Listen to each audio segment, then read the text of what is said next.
Pues de mi parte yo no he escuchado mucho de él, pero yo supongo que por el término tiene que ver cuando como que entran con conflictos, ¿no? Cuando como no queda bien establecido una pedagogía como tal, sino que están en pruebas y viendo a ver si resulta. Es como a mí me suena, pero no la conozco. No, no la he escuchado. Muy bien, muy interesante. Maestra Susi, ¿usted? Pues me suena como a una crítica hacia el sistema, una Mm, o concientizar a las personas acerca de su educación, algo así. muy interesante, muy interesante. De hecho, el término de pensamiento crítico probablemente lo han escuchado eh, relacionado a la educación como ah, como una meta en la educación actual. De hecho, la nueva escuela mexicana lo propone como uno de sus ejes de transversalidad, de sus ejes articuladores. Pero ya en otros modelos educativos en nuestro país también se hablaba del pensamiento crítico. Y la visión del pensamiento crítico es con la idea de que el ciudadano que es educado pueda cuestionarse, pueda preguntarse, pueda pedir pruebas, pedir evidencias, pueda solicitar argumentos de quien emite una opinión, de quien emite un comentario, de quien hace una afirmación.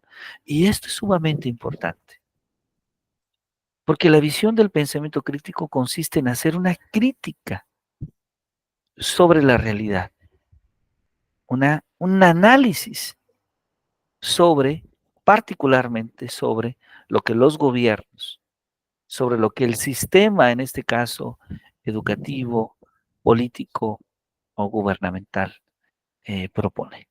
Esa es justamente la visión que tiene la pedagogía crítica. Bueno, entonces voy a permitirme compartir con todos ustedes una presentación en PowerPoint que he preparado para nuestra sesión de clase. Eh, y lo primero que quisiera decir es que cuando nosotros escuchamos en la actualidad discursos pedagógicos, hay dos términos que aparecen de manera casi inmediata. Estos discursos pedagógicos que podemos escuchar en los grupos de docentes, pero que también podemos escuchar por parte de las autoridades educativas, por parte de la clase política de nuestro país. Escuchamos el término de pedagogías críticas y pedagogías decoloniales. Probablemente han escuchado estas dos palabras. Y claro, una pregunta inmediata es, ¿qué es eso que nosotros llamamos decolonial? ¿Qué es una pedagogía crítica? ¿Sí? Bueno, vamos a tratar eh, de dar respuesta a ello. Y para eso me gustaría que pusieran mucha atención a la siguiente imagen, esta imagen que aparece. Les pido un momento, por favor, que me aparece un anuncio de la conectividad. A ver, vamos a apagar la cámara a ver si la conectividad es mejor. Ahí está. Les voy a pedir mucha atención. ¿Qué podemos ver en esta imagen? Maestra María, maestra Susi, ¿qué observan ustedes?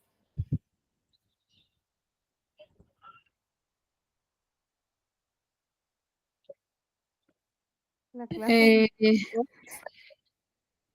siendo como siempre maltratada como era en la antigüedad y los Ujú. españoles blancos, pues teniendo todo el poder. Exactamente, es decir, vemos a una clase dominante, ¿verdad? Una clase que está, dos personas que están ahí consumiendo alimentos, eh, Y vemos después a otras personas que están sirviendo a los primeros, ¿sí?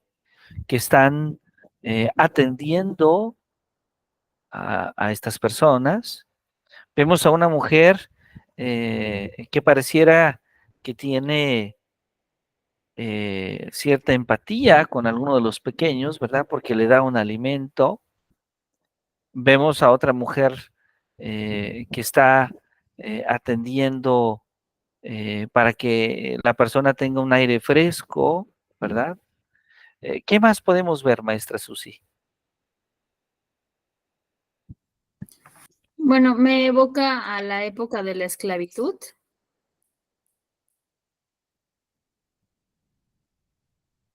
La época de la esclavitud, ¿verdad? Donde, ¿qué caracterizaba esta época de la esclavitud? Pues las personas blancas eran superiores a la raza negra.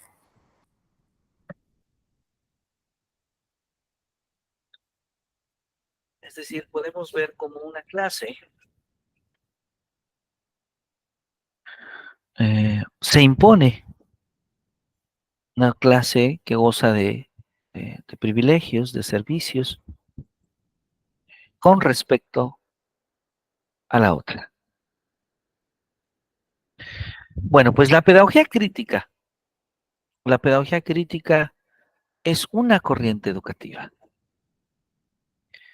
Es una corriente educativa que propone que el conocimiento no es políticamente neutral, ¿sí? Y que entonces asume que la enseñanza es un acto inherentemente político. En este sentido, las cuestiones de justicia social, de democracia, no son distintas, no son diferentes a los actos de enseñanza y aprendizaje. Entonces, esta es una parte muy interesante porque estamos hablando entonces que la pedagogía crítica tiene una mirada específica en la que vincula el conocimiento, el conocer, a una postura política. Hay muchos autores importantes que son representativos eh, de este tipo de pedagogías críticas. Probablemente uno de los más representativos es Paulo Freire, con la pedagogía del oprimido. Sin embargo, hay otros autores que también han ejercido una influencia importante, como Antonio Gramsci, como Peter McLaren, como Henry Giroux, que han tenido una influencia importante en la definición de educación y de desarrollo. Y que de hecho, tomando ciertas teorías que permiten comprender la relación entre la sociedad, la cultura, la justicia, tratan de construir una pedagogía crítica. Estos estudios sobre la sociedad, sobre la cultura, han sido desarrollados, por ejemplo, por Luis Pierre Althusser,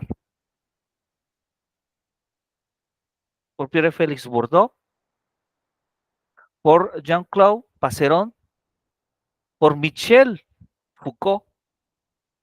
Entonces, podemos ver cómo el surgimiento de esta manera de pensar surge en Europa. Bourdieu, Althusser, Passeron, Foucault, autores franceses.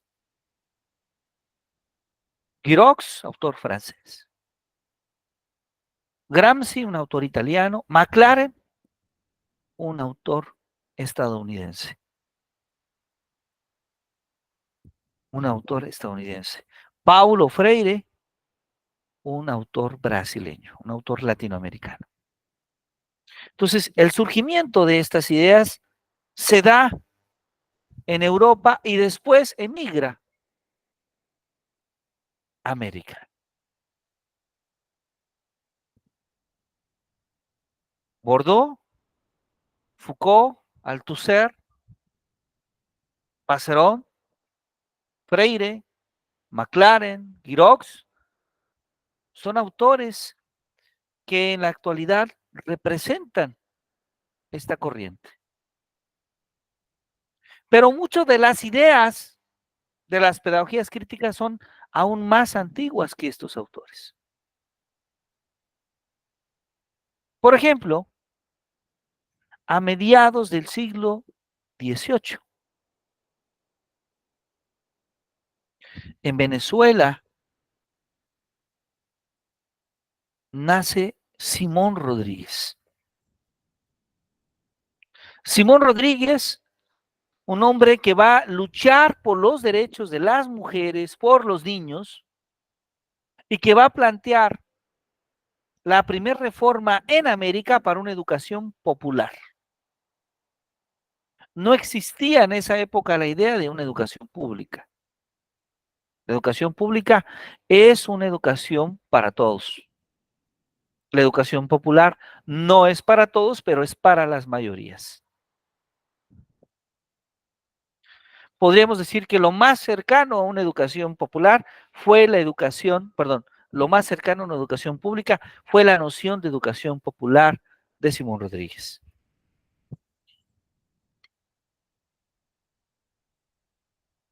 Y esta visión de Simón Rodríguez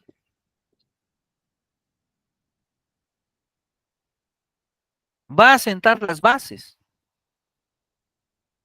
para desarrollar la noción de escuela pública en Latinoamérica. Para Simón Rodríguez, la escuela que es, pues es un medio en el que las personas aprenden ciencia, aprenden sobre el comercio, sobre las letras. Y el énfasis de la ciencia en Simón Rodríguez es porque era importante aprender sobre la minería, porque en Venezuela había minería. Era importante aprender sobre el comercio, porque en Venezuela había comercio. Es decir, la visión de Rodríguez es una educación útil, pero siempre está pensando en una escuela que sea para todos. Una escuela donde no haya distinción de clases.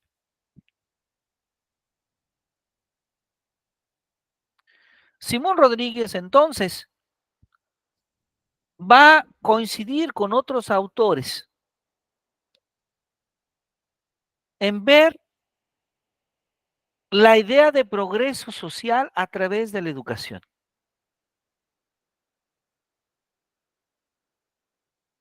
Y también ve que debe haber una lucha por la independencia, pero esa lucha por la independencia se obtiene a través de las armas y no debe de confundirse una lucha por la libertad.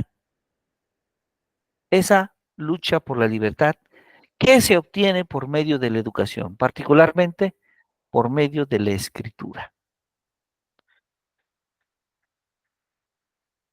Rodríguez nos dice entonces que se debe preparar a todas las personas sin hacer distinción de clases y de razas.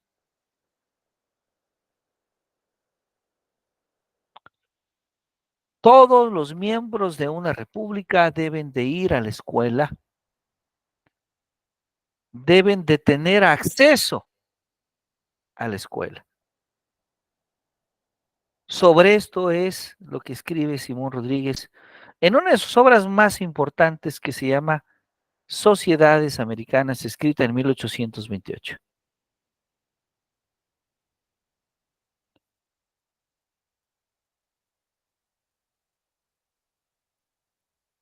Simón Rodríguez va a sentar las bases para diversos debates filosóficos que se van a retomar en el siglo XIX y en el siglo XX. Estamos hablando del siglo XVIII.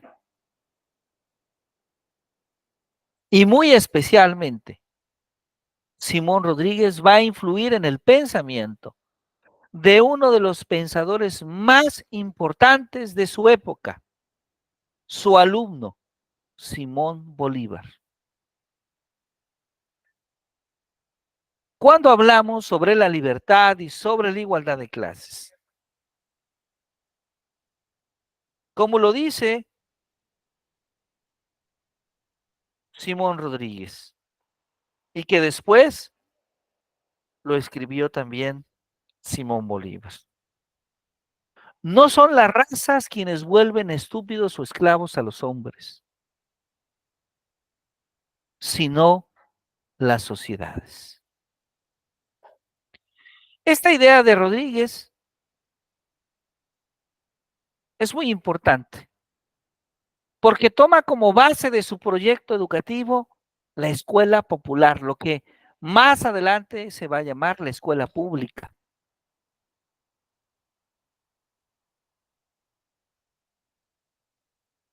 Una escuela para todos los ciudadanos. Una escuela donde el uso de las tierras agrícolas sea para los americanos. Y así vincula la educación y el trabajo. Piensa siempre al Estado como un Estado plurinacional. Como lo dice Simón Rodríguez en 1828 en Sociedades Americanas.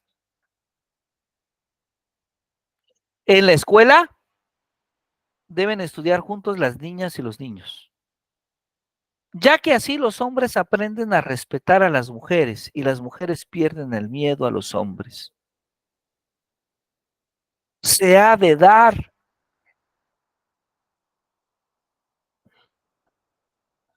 instrucción a las mujeres. Se ha de dar instrucción a las mujeres.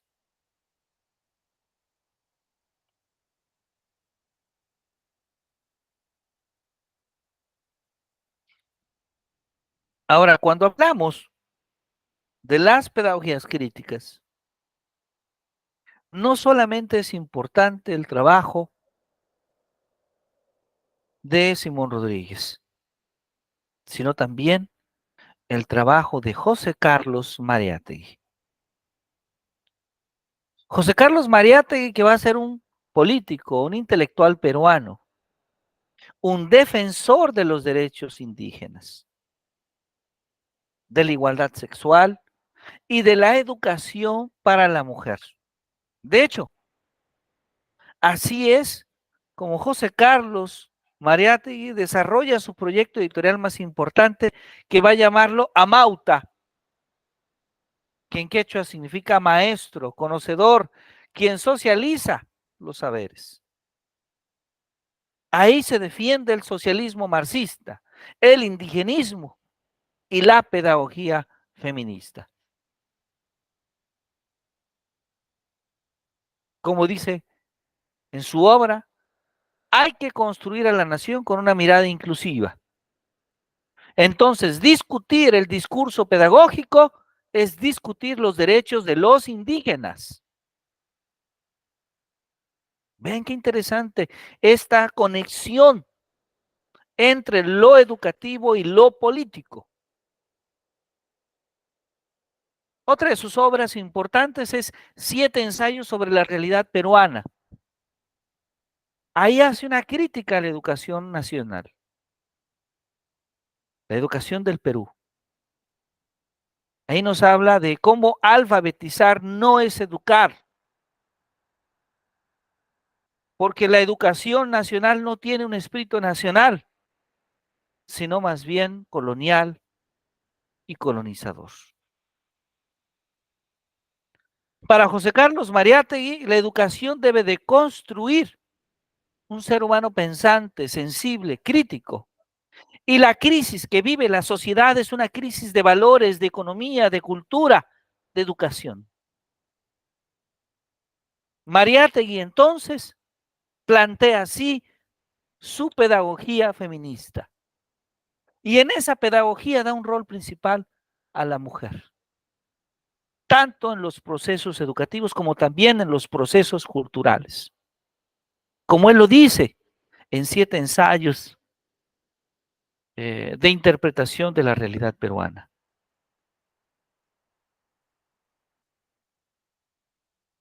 El tipo de mujer que produzca una civilización nueva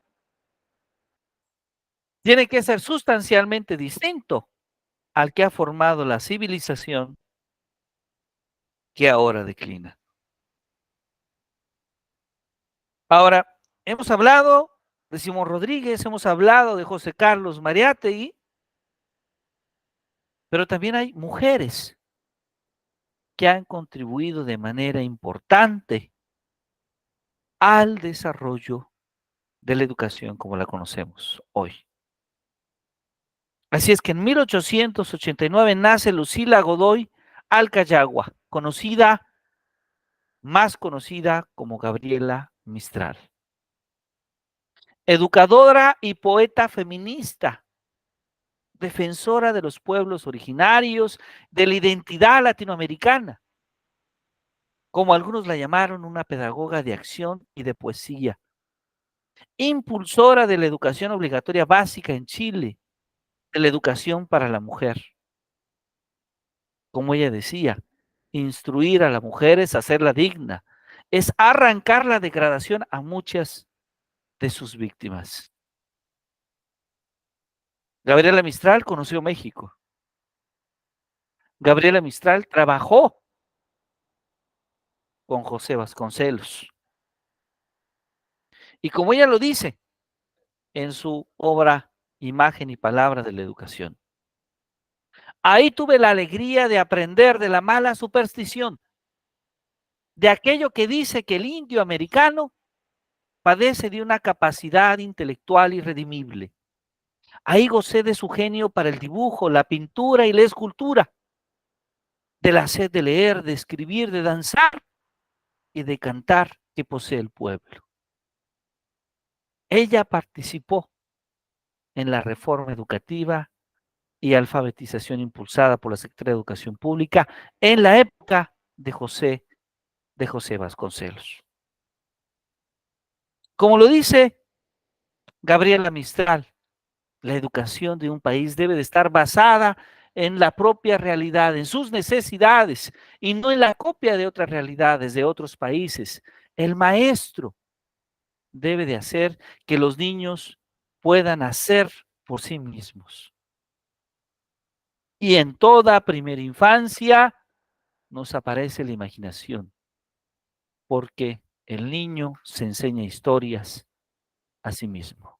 Inventando, el niño se enseña historias a sí mismo.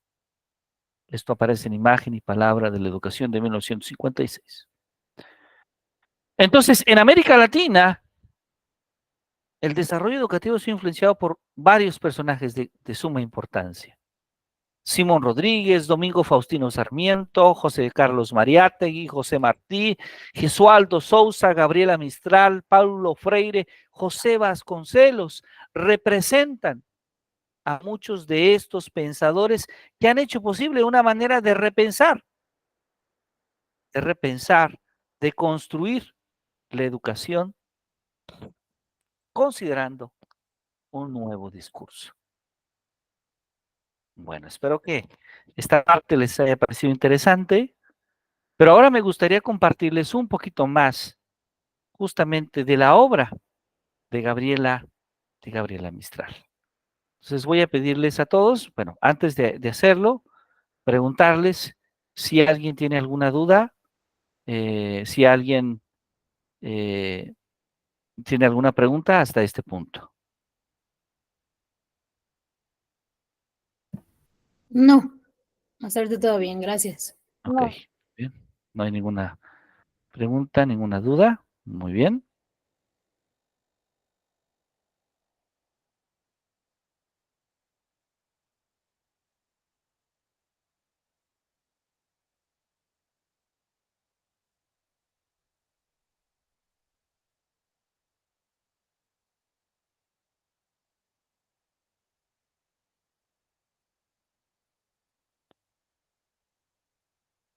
Un momento, por favor. Vamos a utilizar un audiovisual.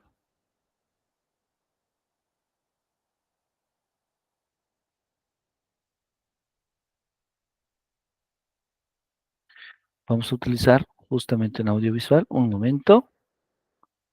Y comenzamos.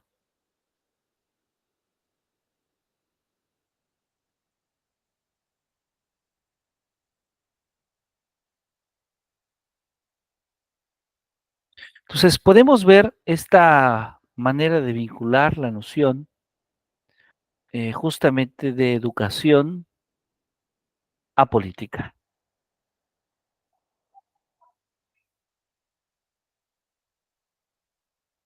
Muy bien. Entonces, vamos a comenzar. Voy a permitir compartir con todos ustedes este audiovisual y después de ello vamos a eh, comenzar un diálogo.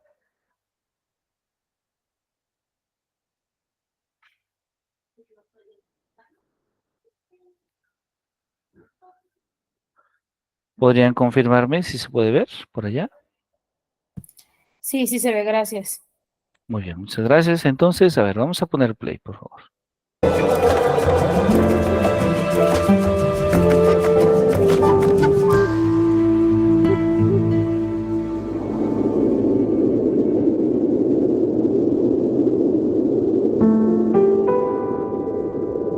Es el año 1889. En Vicuña, un pueblo al norte desértico de Chile, nace Lucila Godoy Alcayaga, quien con el correr de los años pasaría a utilizar el seudónimo de Gabriela Mistral, en homenaje a dos poetas que admira, Gabriel D'Annunzio y Frédéric Mistral.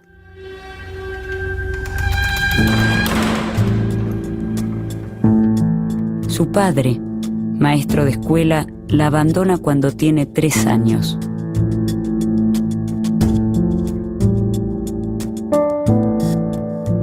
Crece junto a su madre, su abuela y su hermana, maestra rural, que la introduce en la profesión. Entonces fue una mujer que siempre vivió luchando en contra del sistema educativo chileno de esa época, que como todos los sistemas educativos de la época en América Latina era muy restringido. Ella básicamente es una cristiana, una mujer profundamente católica, que en determinado momento se chocó también, ese fue su segundo desencuentro, con el establishment católico, con la cultura católica oficial, cuando quiso entrar a la normal, a la escuela normal para estudiar para maestra y tener un título. El cura, que había escuchado o había leído algunas de sus poesías, que ya empezaba a escribirlas, no le gustaron porque eran un tanto paganas, tenían tintes socialistas, etcétera, eran demasiado populares. Entonces fue rechazada también por la iglesia.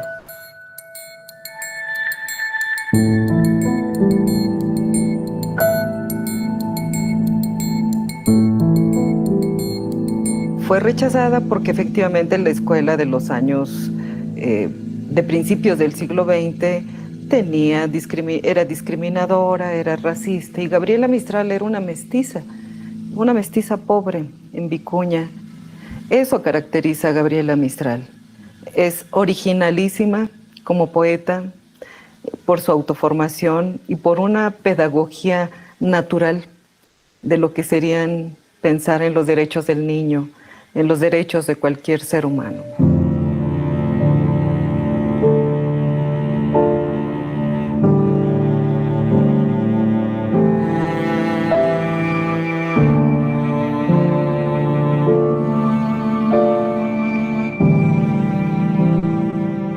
Chile era un país en esa época dividido entre católicos y agnósticos, muy fuerte, entre liberales y conservadores. y ella no encajaba en ninguna de esas dos culturas porque era católica, pero no era conservadora, y tenía aspectos liberales, pero no era liberal. Entonces no encajaba en ningún lado, y la actividad cultural y política de esa época se polarizó mucho. Entonces ella siempre estuvo chocando. Es el año 1906. Gabriela Mistral, con tan solo 13 años, escribe sus primeros poemas. A los 15 comienza a trabajar y estudiar para maestra. Colabora con los periódicos regionales y presenta posiciones cercanas al feminismo y al socialismo. Ese mismo año escribe en el periódico La Voz del Elqui un artículo que le genera problemas con la Iglesia. El texto se titula La instrucción de la mujer. Se ha dicho que la mujer no necesita sino de una mediana instrucción. Y es que aún hay quienes ven en ella al ser capaz solo de gobernar el hogar. La instrucción suya es una obra magna que lleva en sí la reforma completa de todo un sexo. Porque la mujer instruida deja de ser esa fanática ridícula. Instruir a la mujer es hacerla digna, y hay que levantarla, abrirle un campo más vasto de porvenir, es arrancar a la degradación muchas de sus víctimas. Es preciso que la mujer deje de ser la mendiga de protección y pueda vivir sin que tenga que sacrificar su felicidad con uno de los repugnantes matrimonios modernos, o su virtud con la venta indigna de su honra. Gabriela Mistral quiere ingresar a la Escuela Normal de Preceptoras de La Serena, pero no se lo permiten. Sus textos y poemas son resistidos por los círculos conservadores.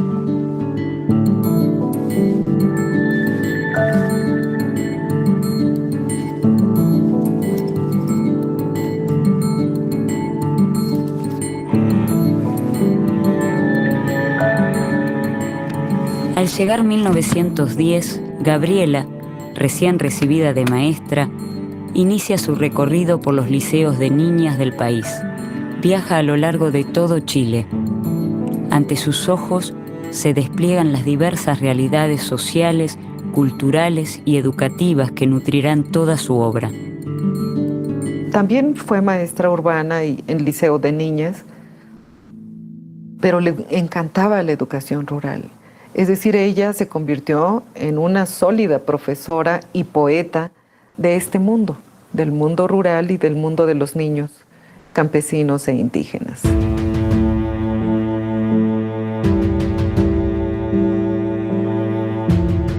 En un tiempo en que no se defendía a los indios, ella defiende a los indios. En un tiempo en que las mujeres rurales son vistas más bien prácticamente como instrumentos de trabajo. Ella habla de las mujeres rurales como seres humanos que deben leer, que deben ir a la escuela.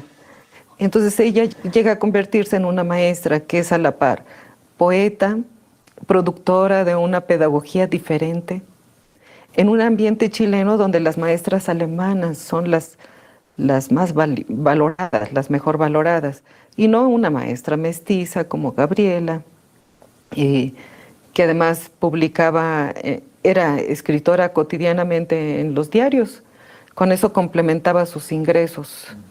Y bueno, entre las rarezas de Gabriela Mistral decide irse a ser maestra rural a la Patagonia. En Temuco, en la Patagonia, en estos lugares estuvo Gabriela Mistral.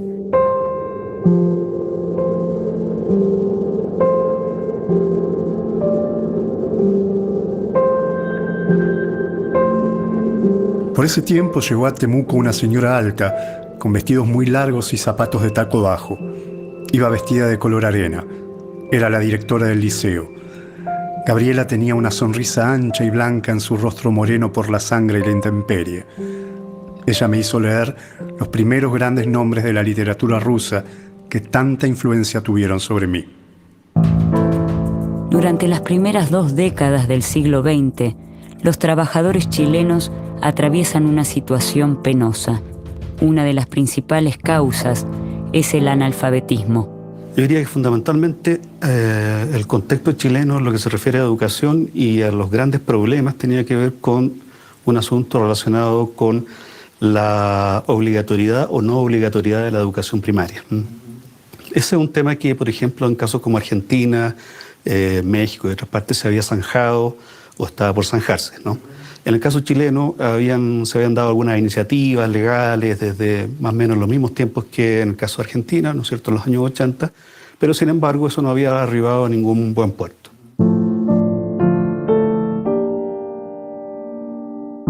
En 1920, las fuerzas populares y la clase media se unen y el senador por la Alianza Liberal, Arturo Alessandri, es elegido como presidente.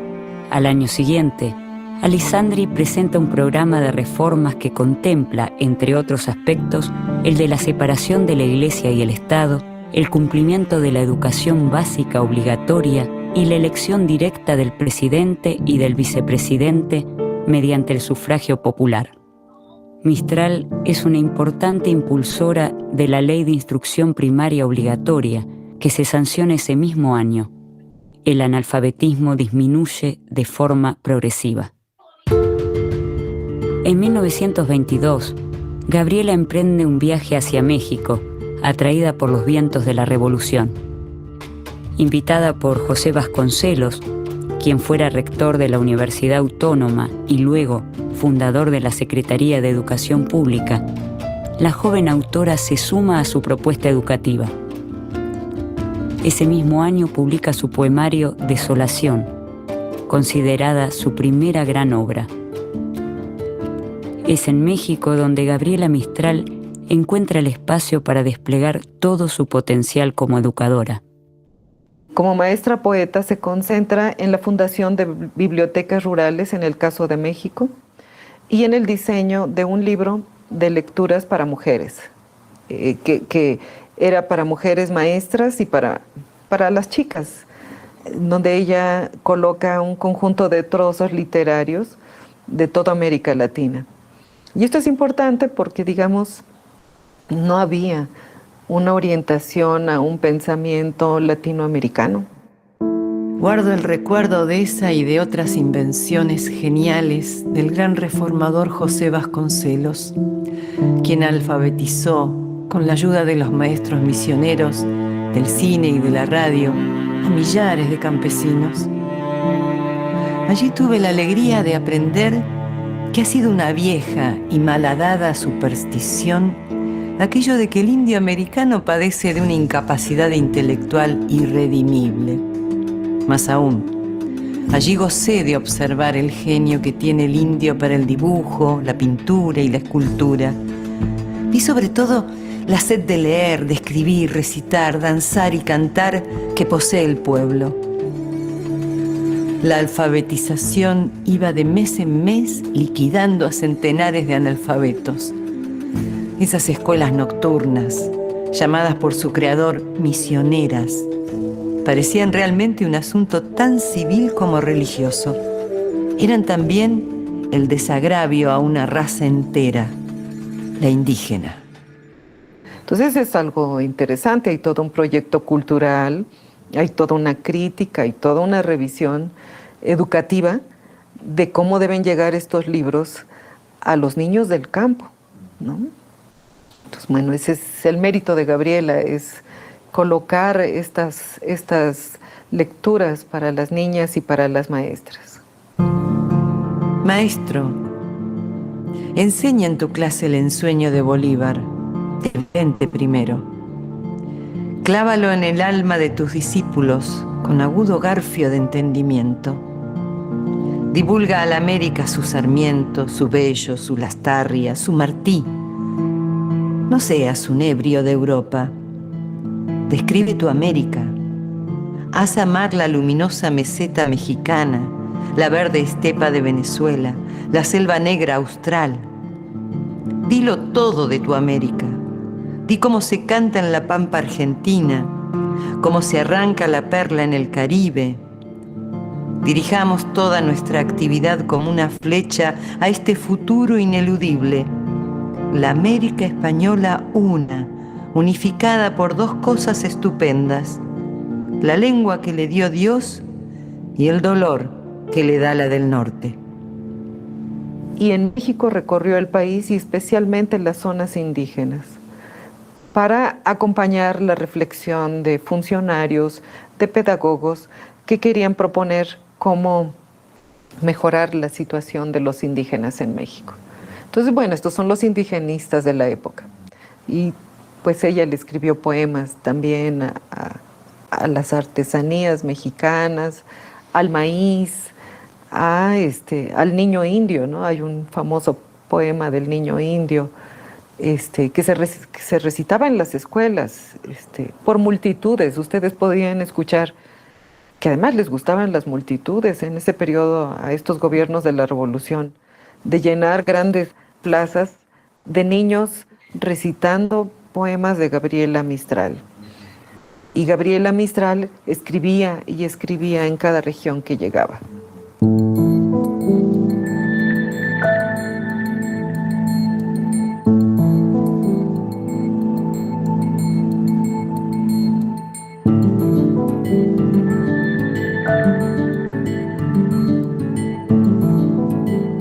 Recibe una jubilación extraordinaria otorgada por el gobierno en reconocimiento a su obra y deja la tarea docente, pero no abandona el trabajo con los maestros.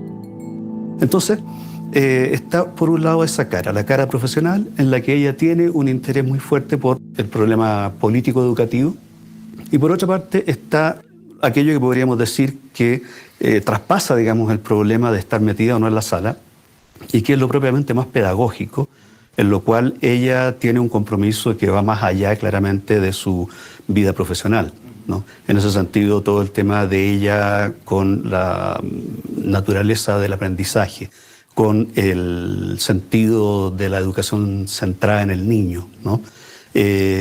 Con la muy fuerte mezcla que ella hace de elementos del cristianismo, de la escuela nueva, de múltiples doctrinas, para terminar, ¿no es cierto?, en una especie como de propuesta muy espiritualista, latinoamericanista, ¿no es cierto?, de educación, ¿verdad?, centrada en ideas tales como ternura, acompañamiento, misión, semejantes, ¿no? Y todo eso, entonces, uno ve como dos Gabrielas, diría yo. Una que es probablemente la profesora y otra que es algo así como una, diríamos, intelectual interesada en la educación. En 1926, el Consejo de la Sociedad de las Naciones la designa para ocupar un importante cargo en el Consejo Administrativo del Instituto de Cinematografía Educativa, creado en Roma. Sus preocupaciones por el género femenino se hacen sentir en las altas esferas políticas, como ocurre en 1928, cuando Francia rechaza el voto femenino y Gabriela condena la decisión. Socialistas y radicales han nacido a la vida de combate electoral con la afirmación de la igualdad de los sexos en la boca. Pero un buen día fueron gobierno, como en Francia, y se les vino encima el pánico de perder el usufructo tan deleitoso siempre de la presa.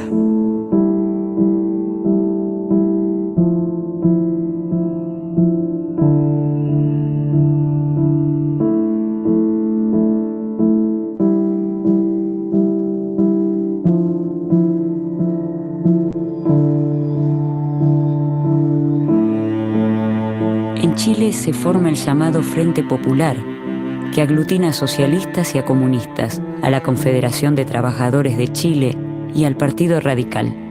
En 1938, su candidato y amigo personal de Gabriela, Pedro Aguirre Cerda, llega a la presidencia.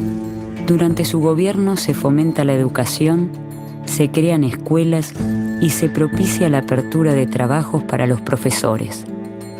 Gabriela Mistral se afianza como pensadora de la educación y entra en debate con las posiciones positivistas y cientificistas.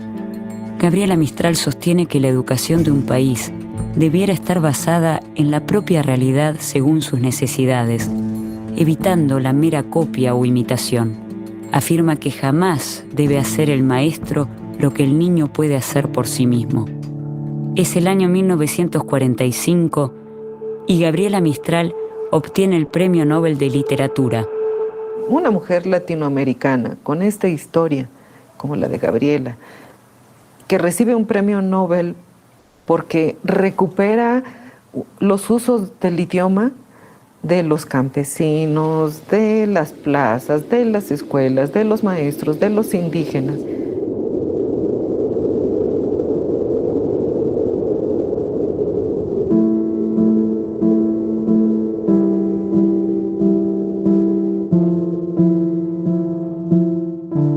Ahora ya no le damos un amén servil a ese pregonado monopolio de la inteligencia viril. Hemos constatado tantos casos de mujeres a la par o por encima de varones reconocidamente ponderados que ya no se nos puede tratar como a criaturas desvalidas o dulcemente taradas con el seso a medio desarrollar. Prueba de ello es que nos han otorgado el derecho masculino a votar, que yo siempre consideré que era nuestro, por zoología. Pertrechadas en grande, iremos a las elecciones, no en mero papel de votantes, sino, además, de candidatas. Si votamos, pero solo por hombres, seguiremos relegadas. Codo a codo y en proa a una patria concebida como un hogar grande para sus hijos y los hijos de sus compañeras, las mujeres completarán la empresa política, en la cual falta más economía, mucha economía, acaso solo economía, porque nosotras partimos y llegamos de la tierra a la mesa, de lo tangible a lo factible, sin embriagarnos en teorías ni perdernos en dédalos de discusión ideológica. Por eso, algún día Chile elegirá a una mujer para la presidencia de la República.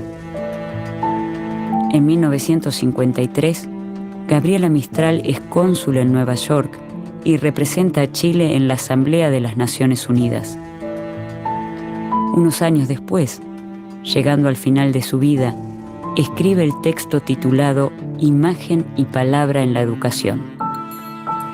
Toda la primera infancia nos aparece dotada de imaginación, pero son muchos los padres y los maestros que la desdeñan torpemente y hasta la combaten. Y cuando se dice a esos tapiados que la fantasía en su niño es un bien, que inventando él se cuenta historias a sí mismo y que algunas de estas historias suelen ser también el cuerpo infantil de los descubrimientos mayores, ¿dudan o no creen? Hay que decir otra cosa, Gabriela Mistral también era una gran comunicadora social. Iba a los pueblos y hablaba con la gente y lograba una comunicación casi mágica, casi inmediata. Ya fueran indígenas, ya fueran campesinos, ya fueran intelectuales, ya fueran un congreso de profesores, ella iba y rápidamente se ubicaba en el público y podía transmitir un mensaje. Pues yo creo que podemos hacer un recorrido muy interesante de Gabriela Mistral, empezando por sus poemas. Ella tiene una producción muy diversa.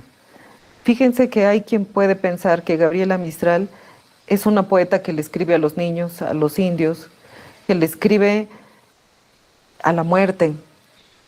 Incluso hay quien piensa que algunos de sus poemas son realmente eróticos, que él le escribe al amor, que le escribe a la maternidad.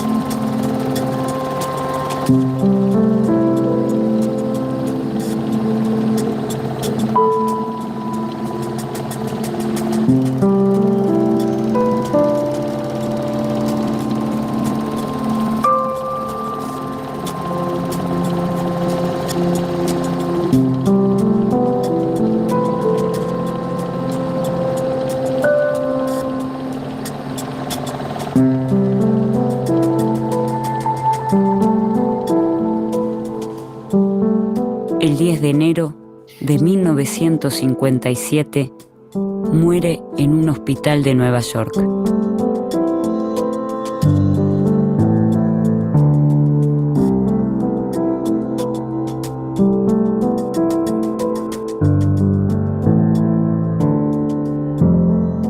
Sus restos son enterrados en Monte Grande, pueblo en la región de Coquimbo, en Chile.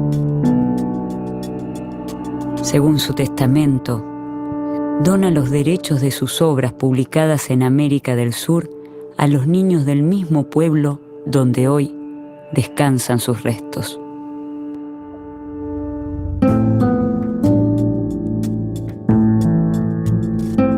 Gabriela Mistral, maestra y escritora, pensadora, diplomática y poeta.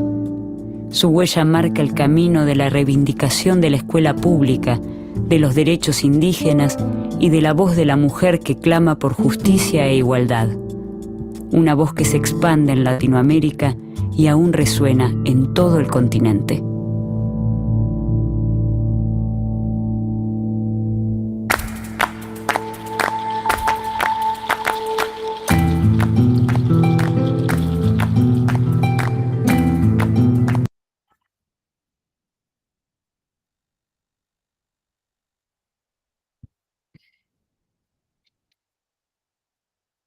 Muy bien, bueno, pues esta es la vida de una de las pedagogas críticas más influyentes de nuestro tiempo, Gabriela Mistral.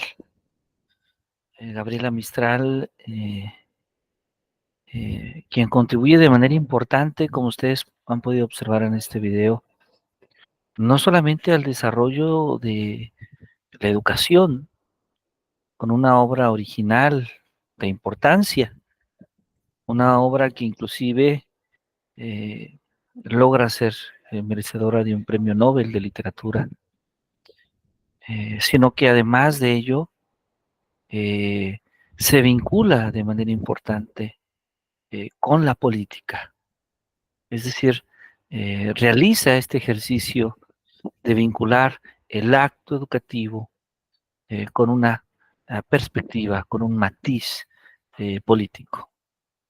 Maestra María Macarena, maestra Susi, ¿algún comentario sobre este aspecto?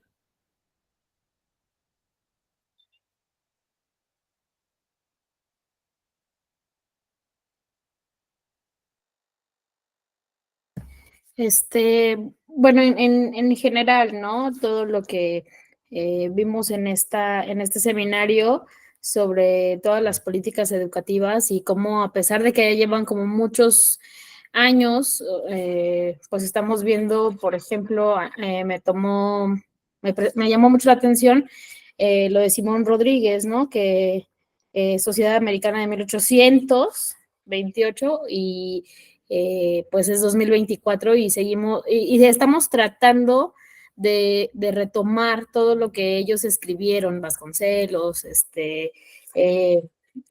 Gabriela Mistral, y a pesar de toda la lucha que se ha tenido durante todo este tiempo hacia la educación, pues hemos visto que en mi punto de vista sigue igual, ¿no? O sea, estamos viendo que los avances tecnológicos, ¿no? Como ya en un pequeño reloj podemos contestar una llamada, nos puede tomar la presión, escuchamos música, o sea, es un reloj y todos los avances que ha tenido ese reloj, ¿no? Y un salón de clases donde salen muchas mentes, o sea, hay muchos intereses, pues sigue exactamente igual que en ese 1828, ¿no? Un pizarrón, un maestro, unos pupitres y unos niños. Y entonces, a pesar de que se han querido retomar y que se ha querido evolucionar y que hemos querido hacer muchas cosas, no hemos podido alcanzar los ideales de estos autores, ¿no? Porque avanzamos un paso y yo, a mi punto de vista, siento que retrocedemos 3, ¿no?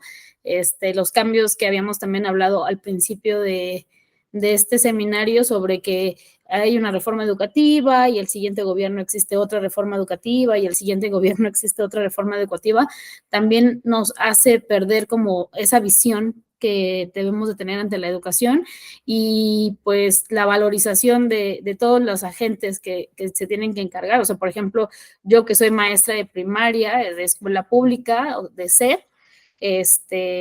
no me siento valorizada, o sea, siento que por más esfuerzos que yo haga, va a llegar un consejo técnico, como el caso de ayer, en donde todas las ideas que yo tengo se van a ver truncadas ante la postura de otras personas, ante el miedo que ya le tienen los profesores a las quejas que presentan los papás de los alumnos, donde no quieren hacer esto, no quieren hacer otro, porque en su época la visión a la educación no se le dio la importancia que se tenía que dar, o en México todavía no hemos agarrado ese auge. Yo veo a las personas que tienen más interés en comprar unas papas y una Coca-Cola y una cuenta en la tienda con Coca-Cola, papas y un cigarro de 100 pesos a un libro que les va a salir en 60 pesos, ¿no?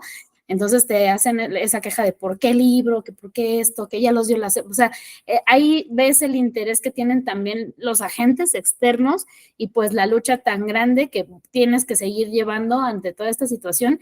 Y no sé si me da orgullo de saber que existen todas estas personas que han luchado durante todo este tiempo por la educación, pero me da tristeza porque no hemos avanzado en absolutamente nada, ¿no? Sí, es una, posiblemente, es una perspectiva, como algunos llaman, agridulce. Probablemente no se ha avanzado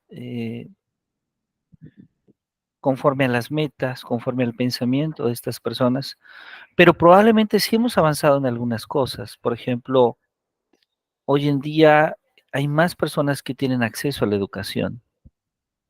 Y esto es algo importante porque hoy en día, al menos en nuestro país, cerca de casi el 80% de los ciudadanos tienen acceso a la educación. En la época de José Vasconcelos era apenas el 30%. Sin embargo, lo que usted comenta es correcto, en el sentido en que creo que hubo un momento en que tuvimos un auge, creo que probablemente el mejor ejemplo es la época de José Vasconcelos, cuando se da un impulso, cuando se crean las condiciones para avanzar, pero después de un determinado momento nos hemos quedado estáticos y probablemente hoy en día empezamos a tener una inercia más negativa que positiva. Y probablemente ahí es donde tenemos que fijar nuestra atención. Maestra María Macarena, adelante, por favor, si es tan amable con su comentario. Pues nada, nada más coincido con la compañera de que cada vez somos menos, ya los alumnos tienen más derecho que nosotros. Simplemente ya hemos visto en las noticias cuando alguien llega a golpear a alguien, el que sale ganando, así sea el que lo golpeó el alumno, el maestro es el que está en problemas. Entonces, ¿dónde queda esa escuela donde se respetaba al alumno, al maestro, y el maestro era como lo máximo y nadie la podía tocar, nadie podía hacerle nada? Pues ahora no, ahora vemos que creo que la educación y todo vamos hacia otro, vamos pues en contra de lo que según son nuestros valores y son todo lo que quiere la escuela. Claro, esto que ustedes comentan es muy interesante, miren. Hay una perspectiva, voy a permitirme compartir pantalla de nuevo con ustedes para ir cerrando nuestra discusión. Ya hablamos antes de Paulo Freire, entonces, si me permiten, voy a avanzar un poquito. Pero hay una perspectiva, sobre todo, que aparece en la obra de Zygmunt Bauman. No sé si antes han tenido la oportunidad de leer a este escritor. Un escritor que en su obra, La cultura en el mundo de la modernidad líquida, trata de ser una crítica a la modernidad. ¿Sí? Una crítica a la modernidad que cuando escucho los comentarios de ustedes dos, observo esa crítica a la modernidad desde la perspectiva del docente. ¿Qué hemos hecho? ¿Qué hemos aceptado como sociedad para no valorar el conocimiento, para no valorar quién nos forma, quién gesta en gran medida las situaciones en las que aprendemos, que es el maestro. Algo como sociedad estamos haciendo que nos está llevando a no valorar el saber. Y saben, esto culturalmente o históricamente lo hemos vivido antes. Ya la sociedad vivió una época en la cual se prohibía escribir, en la cual se prohibía hablar de ciencia, en la cual se prohibía hablar de la verdad. Porque en ese entonces la iglesia acaparó todas las fuentes de conocimiento. Y la iglesia en ese entonces asumía que la única verdad era la verdad que el clero imponía. Esa época le llamamos oscurantismo.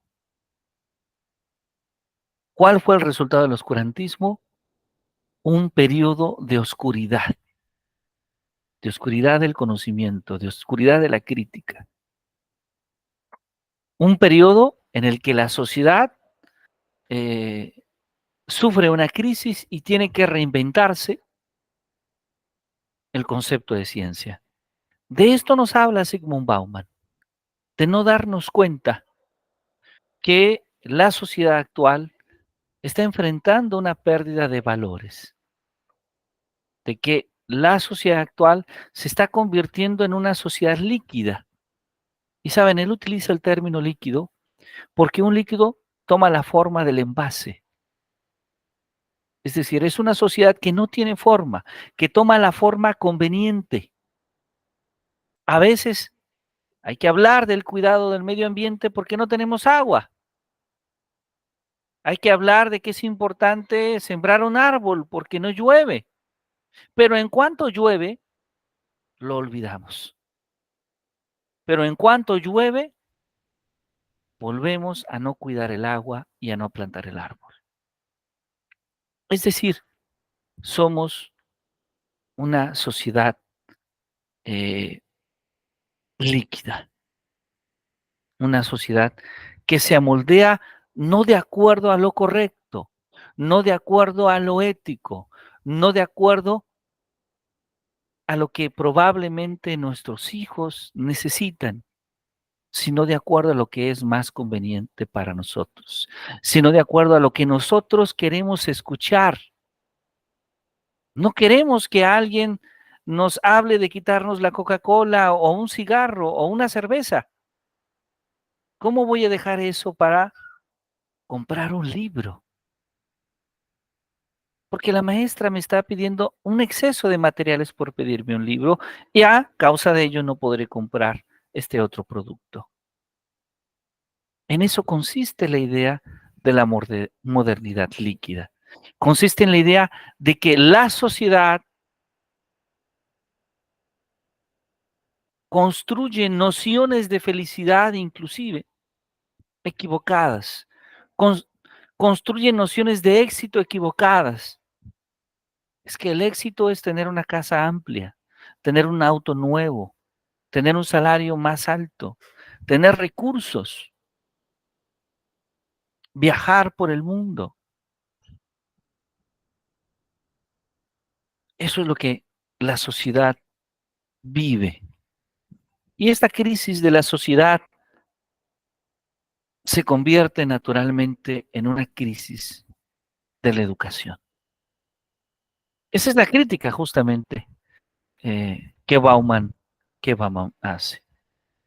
Una crítica que también aparece en las obras de Catherine Walsh cuando se refiere a las pedagogías decoloniales, a la idea de generar prácticas insurgentes para resistir, para reexistir, para revivir. Una idea que aparece inclusive a la época de Fanon. Fanon, que es un personaje importante, del que no hemos hablado. Pero es que en Fanon inicia una etapa moderna de la lucha social, de la lucha por los derechos sociales, de la lucha por por las condiciones de igualdad, de equidad, de inclusión. Es Fanon aquel hombre que habla de los derechos de las personas de color en los Estados Unidos. Es Fanon aquel hombre el que habla por los derechos de educación de las personas de color en los Estados Unidos. Es Fanon aquel hombre que habla de que la educación tendría que ser para todos. Así como lo dijo hace muchos siglos Joan Amos Comenius, pero pareciera que es necesario que alguien de manera constante lo recuerde. Todos estos nombres, Boaventura de Sousa de Santos, Enrique Dussel, Gloria Anzaldúa, Judith Butler, son personajes importantes. Son personajes que han aportado a la reflexión sobre el pensamiento en lo social, y esta reflexión, desde luego, que nos ha llevado a una reflexión en el pensamiento educativo. Probablemente nosotros no podemos cambiar lo que pasa en la sociedad, pero tal vez sí podemos intervenir en la medida de nuestras posibilidades en lo que pasa en la escuela, en que esta reflexión pueda llegar a nuestros estudiantes, a nuestros padres de familias, ¿sí? Y darnos cuenta que necesitamos una sociedad que pueda valorar más el conocimiento, una sociedad que pueda valorar más un comportamiento ético.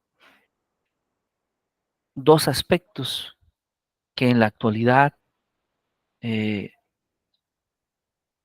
observamos día a día como son infravalorados, y muy especialmente en nuestro país. Como nuestros gobernantes, como los miembros de cualquier partido político, los miembros de la clase política,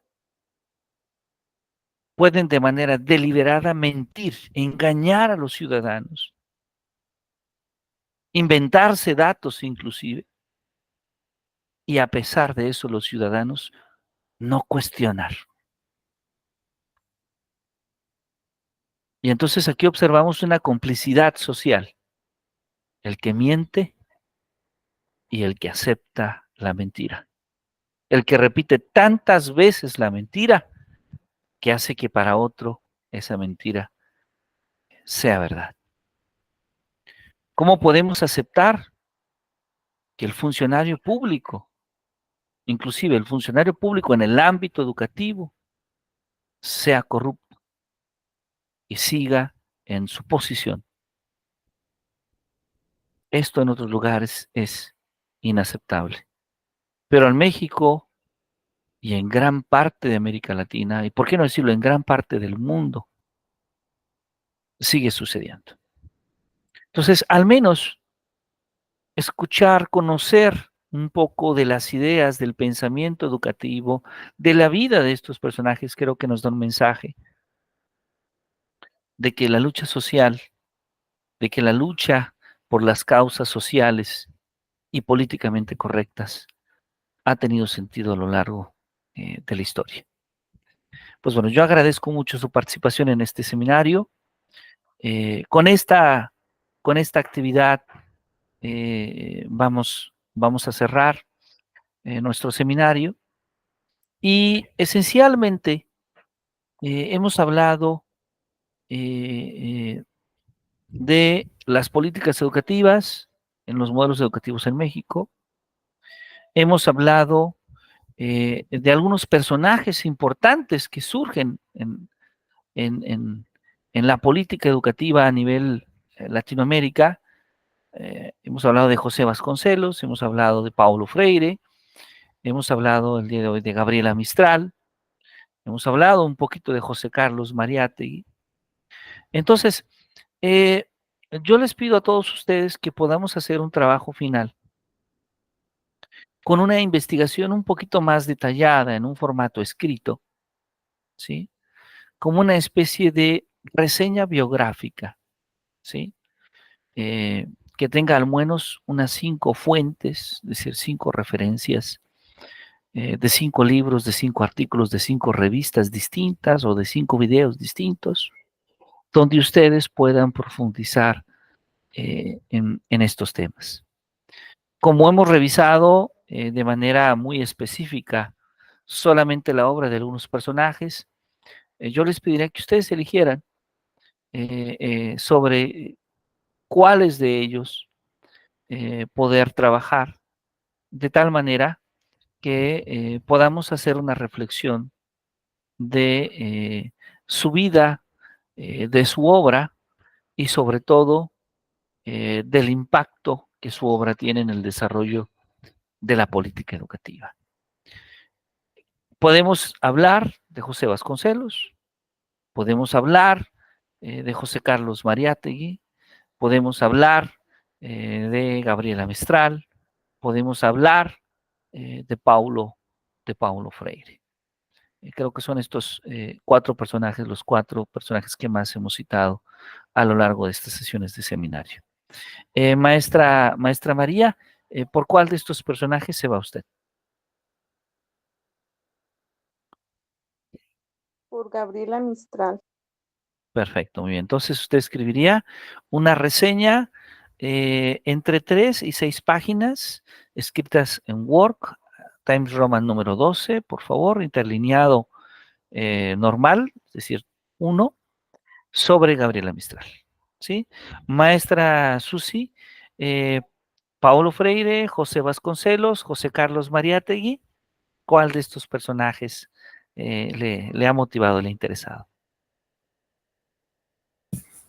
¿Tienen que ser forzosamente esos? ¿Usted tendría alguna otra propuesta? Claro que sí, podría ser otro. Hace rato que estábamos viendo me llamó la atención y porque creo que también en algún momento he leído algo de él, pero no recuerdo bien, es Michel Foucault. Ah, Michel Foucault. Bueno, está bien, Michel Foucault, está bien. Bueno, Va a costar un poquito más de trabajo Michel Foucault por una razón, voy a comentarle. sí. Porque Michel Foucault, su trabajo tiene mayor implicación en la psicología y la filosofía. Lo que hacemos con Foucault es que a veces, cuando hablamos desde la filosofía de la educación, parte de su pensamiento, desde luego, es vinculante, pero no es un autor directo del campo educativo. Pero si a usted le interesa, es un autor interesante, desde luego que sí, puede ser. Michel Foucault, solamente le pediríamos vincular su obra al área educativa. ¿Sí? Bueno, o entonces me quedo con Paulo Freire. Ok, sí, lo que pasa es que, mire, esto es muy interesante. Hay autores que podríamos llamarlos de manera informal, y quiero aclararlo, de manera informal, educadores. ¿Por qué de manera informal? José Vasconcelos era abogado. Paulo Freire era abogado. Gabriela Mistral sí estudió pedagogía. ¿Sí? Les llamamos educadores porque, aunque estudiaron una carrera diferente, con el paso de los años su obra repercute de manera importante en la educación. ¿Sí? En estos 3 casos, ¿los 3 tienen una repercusión importante en la educación? Sí. Pero luego tenemos otros autores, por ejemplo, Michel Foucault, ¿sí? Podríamos hablar de algunos otros filósofos muy interesantes, como Foucault, que su obra está en la psicología, que su obra está en la filosofía, que su obra está en la sociología, pero su obra repercute también en la educación. Sin embargo, no son autores directamente del área de educación. Sí, requieren de una interpretación. Pero me parece muy sensato la idea de Paulo Freire y Gabriela Mistral. Creo que son 2 representantes muy interesantes de las pedagogías críticas. Entonces, bueno, El trabajo consistiría en hacer una reseña biográfica de estos dos autores en 8 días. No tenemos sesión, es la sesión entre un seminario y otro, es como una sesión para entregar esta evaluación en un formato de Word de 3 a 6 cuartillas, interlineado 1, Times Roman número 12. Y bueno, vamos a tratar de hablar de la obra pedagógica, tanto de Gabriela Mistral como de Paulo Freire. ¿Sí? ¿Alguna duda, alguna pregunta hasta este punto? No. ¿No? Bueno, Sí, sí, no alcancé a anotar. De 3 a 6 cuartillas, interlineado 1, Arial 12, reseña biográfica, y en mi caso de Paulo Freire, con 5 referencias bibliográficas, ¿no?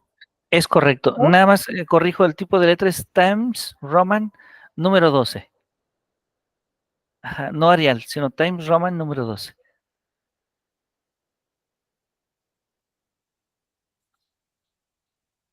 ¿Sí? Sí, ¿Se nos Perfecto. gracias. aperturaría un espacio ahí en Classroom para subirlo o dónde se subiría? Claro que sí, lo subimos en Classroom. Yo les envío el día lunes el link para que puedan subirlo a Classroom con mucho gusto. ¿Ok? Fecha de entrega. Sería el próximo sábado, de hoy en 8. Y es a cualquier hora del sábado. Recordemos que el sábado es de evaluación, el próximo sábado no tenemos clase. Entonces Ujú. pueden subirlo en la mañana, por la tarde, solo que esté en alguna hora del día sábado. Ok, ¿Ok? sí, Bueno, pues les gracias. deseo entonces que tengan un maravilloso fin de semana. Muchas gracias por su trabajo, por su participación en el seminario y pues agradezco mucho, mucho su atención.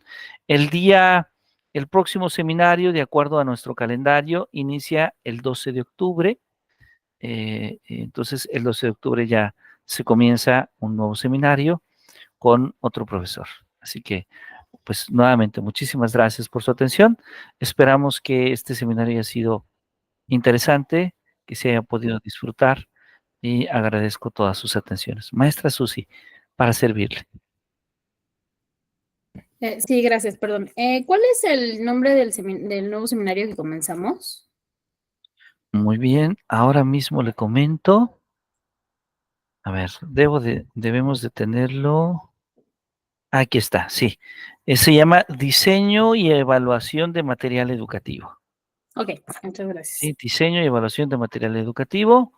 Y será el 12, 19 y 26 de octubre.